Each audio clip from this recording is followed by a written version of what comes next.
Before you walk away from the spiritual path for good, hear this. There was a night when Joel Goldsmith, alone and exhausted, reached the edge where effort collapses. No new technique, no special mantra, just a quiet inner reversal so complete it turned his idea of God, healing, and reality inside out. What changed him wasn't trying harder. It was seeing who he truly was, beneath fear, beneath prayer as begging, beneath the belief that God is somewhere else. That recognition didn't take months. It was like a light flicking on in a dark room. The room didn't have to become light. The light simply revealed what had always been there. Here's the uncomfortable truth that unlocks peace. Most of us pray as if we were separate. We reach outward, we bargain, we plead, and with every effort we quietly confirm the illusion that we recut off from what we seek. Goldsmith's breakthrough was the end of that illusion. He stopped trying to get to God and recognized God as the very life of his awareness. This awareness, the one hearing these words now. When that identity shifted from me, the seeker, to I, the expression of the infinite, the struggle lost its oxygen. He wasn't fixing conditions. Conditions were rearranging around a new center.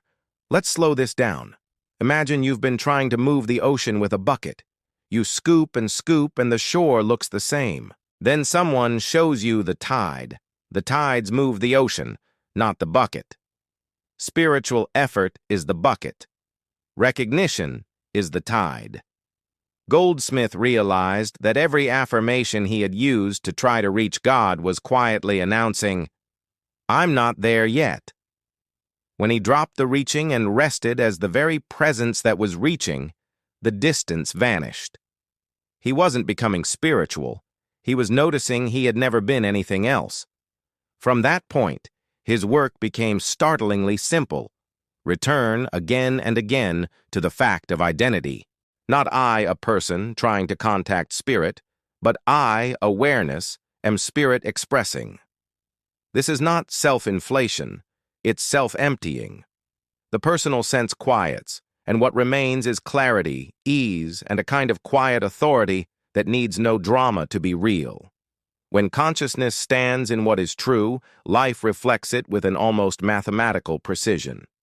People heard him teach this and wondered, but what about my diagnosis, my debt, my heartbreak? He didn't hand out techniques to wrestle matter into shape. He invited them higher, to the altitude where matter is seen as mind's picture. Change the seeing, and the picture follows. Consider Mira, who had lived with chronic pain and an even more chronic habit of negotiating with God. If I am good enough, disciplined enough, faithful enough. One morning she dropped the deal-making. She sat quietly, and instead of trying to get well, she acknowledged the life living her. Whole, unopposed, already present. For the first time, she wasn't asking for health. She was resting as the wholeness from which health appears. The body began to mirror that rest. Or think of Arjun, whose business had collapsed. He kept trying to visualize deposits, repeat prosperity lines, force action plans from fear. Nothing stuck. Then he reversed the order. Not a man seeking supply, but supply as consciousness, appearing as this life. He made decisions from fullness, not panic. He returned unglamorous calls, honored small openings, and noticed the anxiety dissolving, not because a spreadsheet said so, but because the one reading the spreadsheet had changed. Revenue followed the recognition, not the other way around. Or Leela, shattered by betrayal. She tried to forgive, but forgiveness felt like a performance. Then she saw it. She had been trying to get love from outside, layering techniques on top of a hidden belief in lack. She paused the chase and stood in the fact that love is the fabric of her own being. From that interior fullness, she related differently. No hooks, no bargains, just clarity and warmth. Relationships around her reorganized, beginning with the one she had with herself. If this sounds like denial, it isn't.